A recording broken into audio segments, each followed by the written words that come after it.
আমাদের মনে রাখতে হবে আমরা দিনে কি করছি, রাতে কি করছি, মানুষ কিন্তু আমাদের পাহারাদার।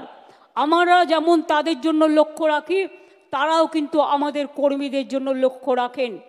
আমি সেই কর্মীকে পুরস্কৃত করতে চাই যে কর্মী কোনো কিছু চায় না, কিন্তু বুথের দিন এজেন্ট হয়ে গিয়ে একেবারে বুক বাজিয়ে লড়াই করেন, এবং লড়াইটা করেন পিস্তলের সামনে দাঁড়িয়ে।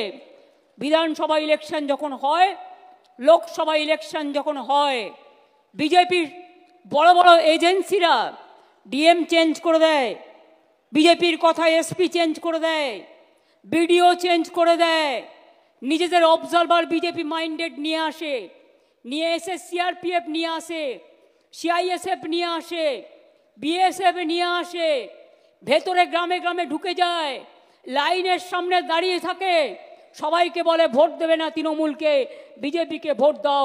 আমি এই রকম দুরবস্থা গণতন্ত্রের আগে কখনো ভারতবর্ষে দেখিনি।